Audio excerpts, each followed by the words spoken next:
Good people of YouTube, my name is Spanner, welcome to Dark Souls 2, Scholar of the First Sin. Now I know I've played the first one a long time ago, and I've been playing this again fairly recently, so I decided to make a playthrough.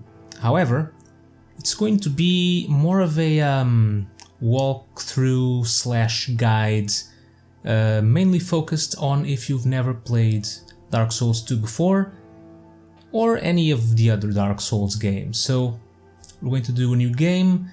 Maybe I'll probably do something easy and straightforward, and I'll try to explain all the mechanics, all my strategies to the best of my ability. So let's start a new game.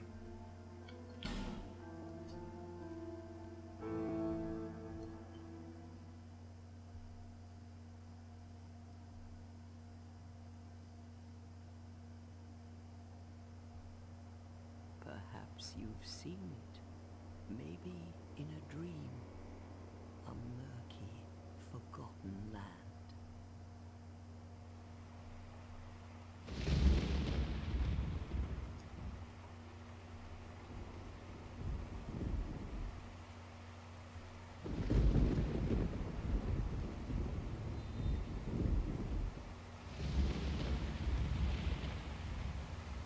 A place where souls may mend your ailing mind.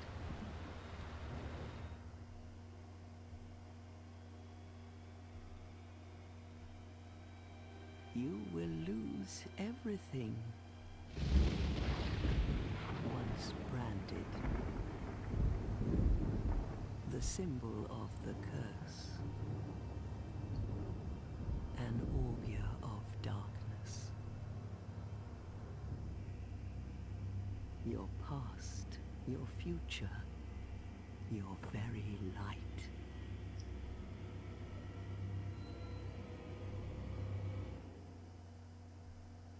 None will have meaning, and you won't even care. By then, you'll be something other than human.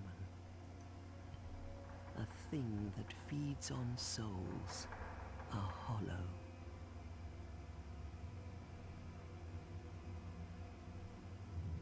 Long ago, in a walled-off land far to the north, a great king built a great kingdom. I believe they called it Drang Lake. Perhaps you're familiar. No, how could you be?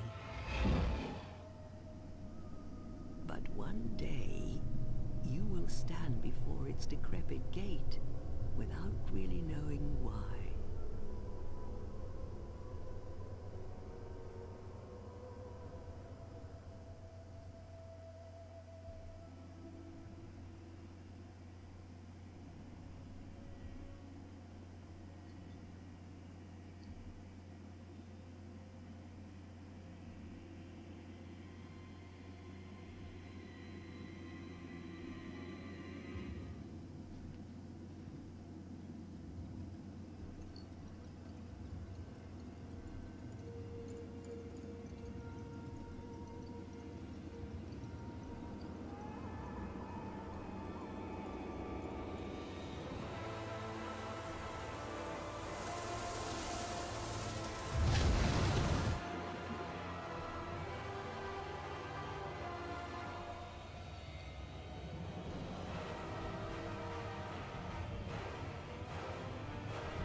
Drawn to a flame, your wings will burn in anguish, time after time.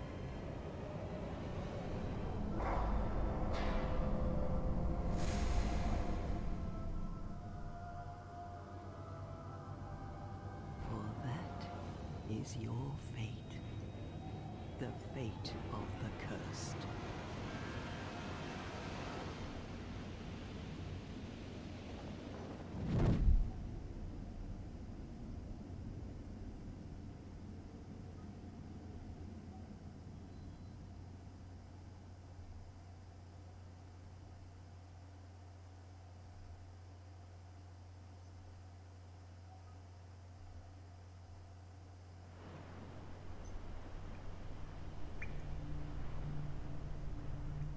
Okay, and here we are. Now, before I actually start the game itself, just a couple of things. One, I am playing on the PC, but I'm using my Xbox 360 controller for this. This game is a bit awkward to play with keyboard and mouse, so I'm using the controller. So any commands that I'm using, anything that needs to be explained using the buttons here, I will be referring to the to my controller's layout. And another thing, we are playing in online mode, so things may happen. We may get invaded, or request people to help us against the boss or something, but more on that later.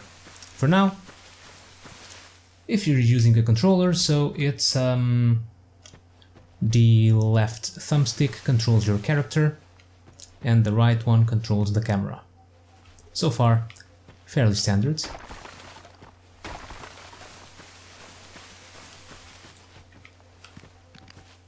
There are some creatures around here, but I'm pretty sure they don't attack you. So over here, this glowy thing is an item. And we can pick up an item. It's a rusted coin. I'll explain more about items a bit later. For now, let's carry on. If you press B, you can sprint. You can see that green bar depleting as we're sprinting, that's your stamina. Stamina is pretty important. It determines pretty much... it's used up in pretty much all of your actions. All your attacks, if you cast magic, if you roll, if you jump. So the more the better. That's right, we picked up another item there. A small, smooth and silky stone. Okay, the first thing you need to do is open this door.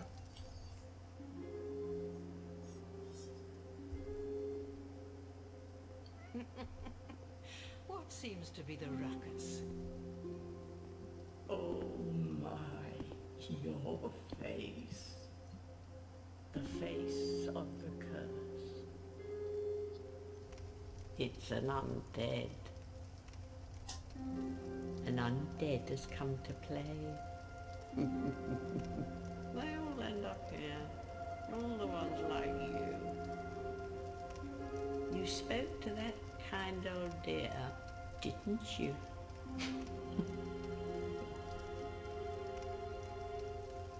You're finished. You'll go hollow. Yes, You'll become one of them. hollows prey upon men, feast upon their souls. This is the fate of the cursed.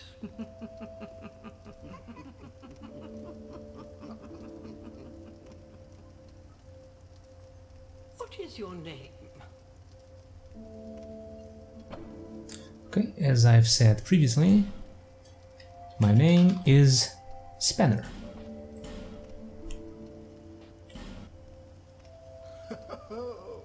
At least you know your own name. Here's your reward for sharing. It's a human effigy. Take a closer look. Who do you think it's supposed to be? Think back, deep into your past. Yes, it's an effigy of you.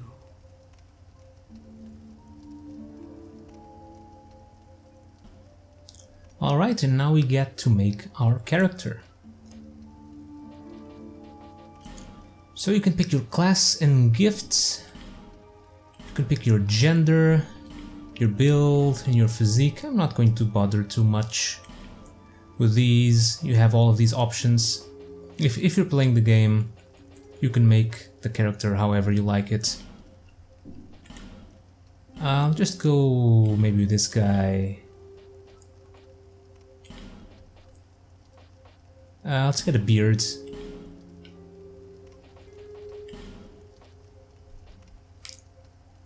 Maybe something like this.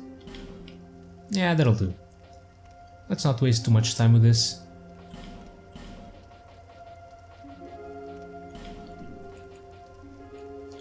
Since the looks of your character don't really matter much most of the time.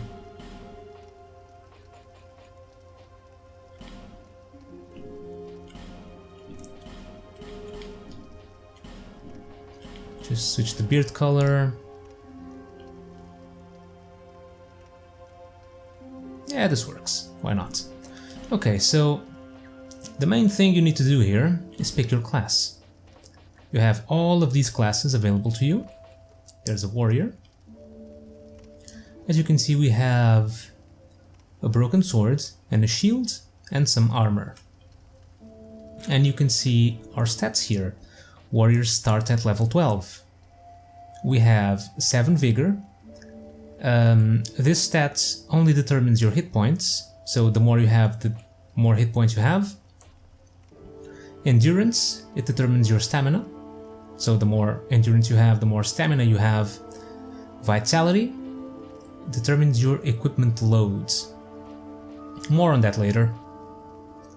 Attunement, it's just the number of spell slots you have, and it boosts spellcasting speeds. We're not going to play heavy spellcaster, but I'll explain more about spells later. Then you have strength and dexterity. These are your main weapon stats. There are weapons more focused on dexterity, weapons more focused on strength, and there are weapons that are actually focused on both. Those are usually referred as quality weapons. And there's adaptability. This stat boosts agility. Agility is important. Not as important as the other stuff, but it's nice to have. Then there's intelligence. Intelligence is used for sorceries, which is a type of spell. There are 4 magic schools, I guess you can call them. There are sorceries, which are determined by your intelligence. There are miracles, which are determined by faith over here. Then there are hexes, which are determined by intelligence and faith. And finally, there are pyromancies, which are not determined by the stats. Well, I guess they get a little boost from intelligence and faith. Not sure about the faith, definitely from intelligence, but not as much as the other stuff. So back to classes. We have warrior, then we have knight. Knight starts at level 13, and they start with the swords and some armor.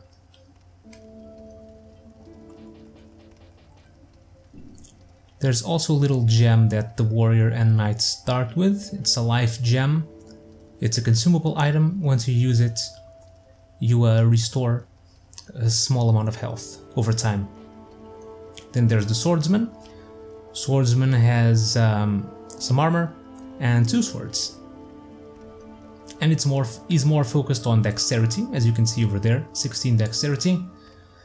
The knight is a bit more balanced in terms of stat distribution. Warrior is more focused on strength with decent dexterity as well. Then we have the bandit. Bandit has decent vitality, starts at level 11, and some decent dexterity as well. Only 1 intelligence though. Usually if you play a melee class, you don't really need intelligence, but there's an NPC, a pretty useful NPC, if you're gonna use him, that requires 3 intelligence, so he can offer his services. Then there's the cleric. The cleric starts with a mace, which is a pretty good weapon. A chime. A chime is a catalyst to cast miracles. You don't cast miracles with your open hands. You need a catalyst for it. So if you have a chime in your hand, you can use it to cast miracles, if you know miracles. For sorceries, you use staves. For hexes, it depends on the hex. It could be either a chime or a staff. And for pyromancies, it's a special item called a pyromancy flame. Okay, so moving on, the cleric also has a miracle. So he starts with a miracle, which is a healing miracle. It heals yourself. Then we have the sorcerer, starts with the staff, which is the sorcery catalyst, a dagger, some armor, and the soul arrow sorcery, which is an offensive sorcery. Then there's the explorer, starts with some armor and some other gear. Has a dagger and a lot of items. The explorer is more of is more item focused. It starts with a lot of items over there, and the ring, which I believe it's a ring that resists magic damage. And then there is the deprived. The deprived starts at level 1 with nothing, and all of the stats are at level 6. So it's pretty challenging to start as a deprived, since you have nothing and you don't really get that amazing gear right at the start. But anyways, for now I will start with the knight, or maybe the warrior.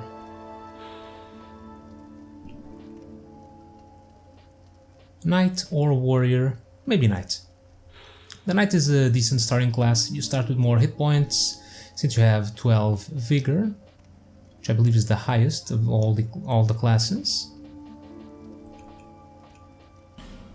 And not the warrior, the knight. And it's pretty balanced. You start with a decent weapon, decent armor, and that's about it. I will be using, we will be building this guy into a more melee focused character, so it's decent enough. Then you can select your gifts. You can select nothing, a life ring, which is a ring that slightly increases your hit points, a human effigy, it returns the hollowed to life.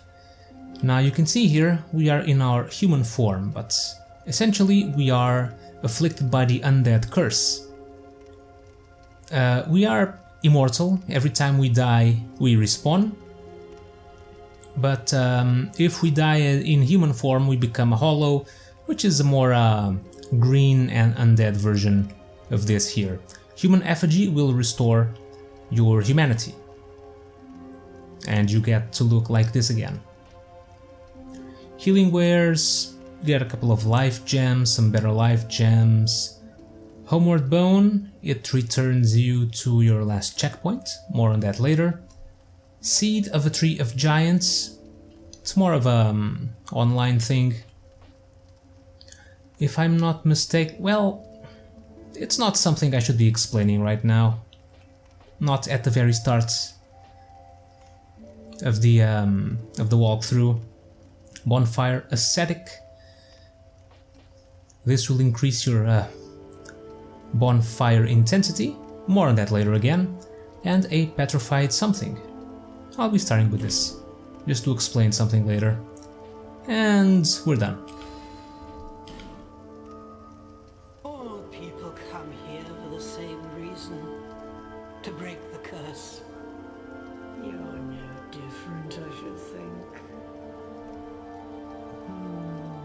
Doesn't stand a chance. Well, you never know. Go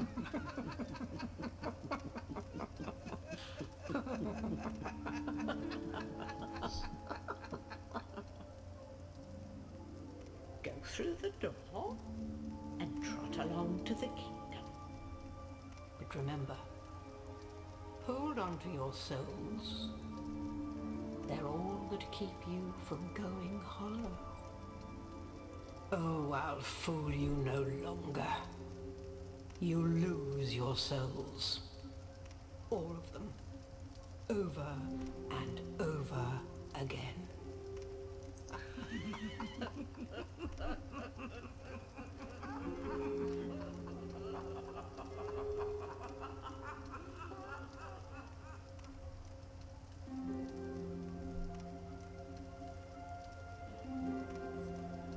Okay, here we are. Now I'm not going to bother with it, talking to all of these NPCs. Doesn't really matter.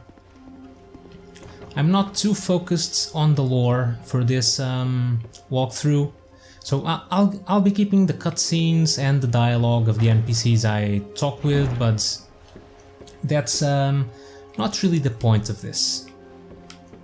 So on the first floor here, on the top floor you get a chest with another human effigy. So let's go down here and through this door. Over here, well, these stones on this initial area are the... this is basically the tutorial area. So this is a bonfire. Every time you light a bonfire, that sets a checkpoint, and every time you rest at a bonfire, you recover all your spell uses, you regen your health to maximum, restore your Estus flasks, more on that later when we actually get one, and you can warp to every other bonfire you have lit. So far, we have no other bonfires, so we can travel. You can also attune your spells, but I have no spells. You can also burn certain items, like a human effigy, but we're not going to. And you can access your item box. This is basically you can store items in the item box, like this, and you can take them out. It's basically a mechanic so you don't clutter your inventory with things you don't need. So anyways, there's this cart. We'll just attack by pressing the right button. You can attack like this. You can also do a strong attack by pressing the right trigger. And these are one-handed attacks. You can two-hand your weapon by pressing Y. Then you have your normal attacks and the heavy attacks. Usually the moveset will change for all of these attacks. So a lot of weapons are viable. Of course there are some that may be weaker, but the moveset might be really nice. You might like it a lot, even though the weapons might not be as powerful as some of the others. They might be slower, they might be faster. In the end, your preference of the weapon, well, your favorite weapon will always be the best weapon for you to use. So I can't really show you any more weapons yet, since I only have one. But let's go over here and actually do a little bit of combat.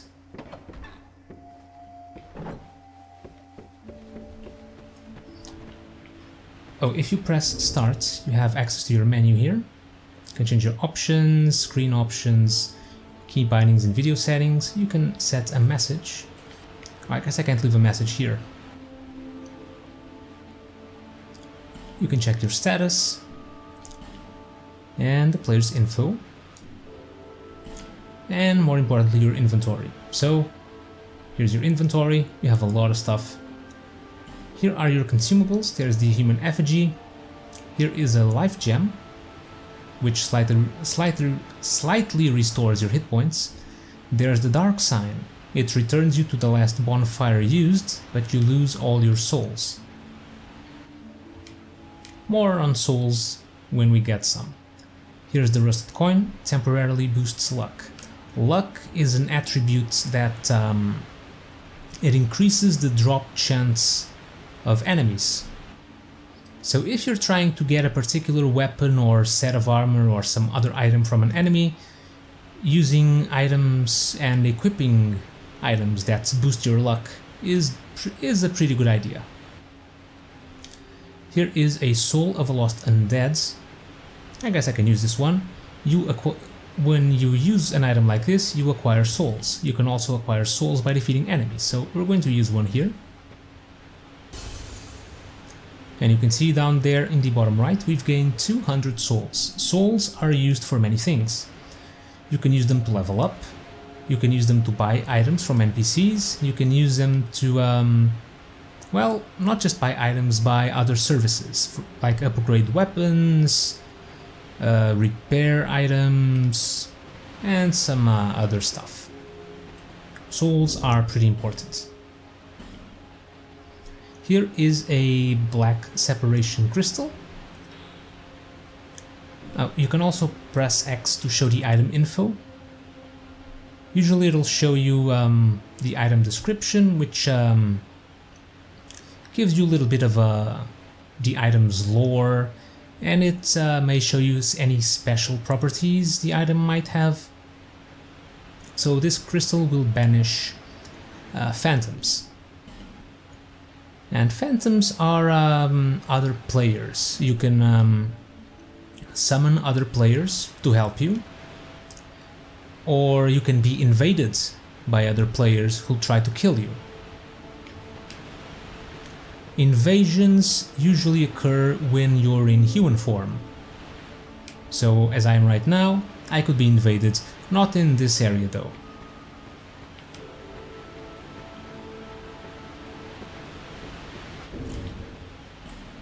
Then we have Bone of Order, restores the link to other worlds. It's an online play item. You will be punished for fleeing from other worlds by disconnecting unjustly. However, this charm will disperse the ire directed at you. So if you're invaded, you can just quit the game, and you won't be invaded anymore. But this will make it all better. I actually have no idea what this does exactly, since I've never used it. But I assume it might force an online reconnect. Then there's the small smooth and silky stone, and the petrified something. We'll use these later. For now, time for a little bit of combat. We don't have anything in our left hand, so we'll two-hand our swords. And here is an ogre. Hello, ogre. Oh. That's right, you can also roll by pressing a direction and the B button. If you just press the B button without a direction, you will do a little backstab. I don't really use backstab, usually because I usually panic a lot and just roll anyway. Now this guy can actually kill us if we're not careful.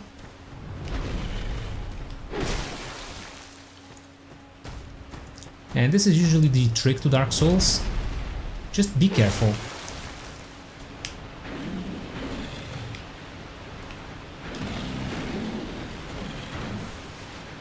Let's hide over here. So let's use a life gem.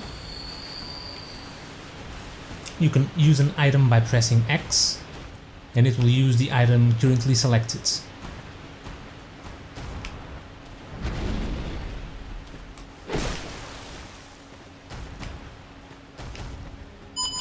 Oh. And I was distracted by my alarm. And I died. Well, that gives me the chance to explain something else. and show you the actual hollow state.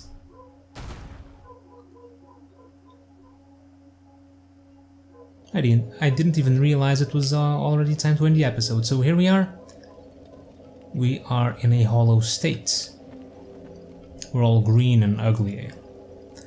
And more importantly, you see your life bar up there, above the stamina. It decreased a little bit. Every time you die, your max health will decrease. You can restore it by using a human effigy. Let's actually put this right here. But I'm not going to use it yet, since I still have basically all my health. It's just a little bit that's missing.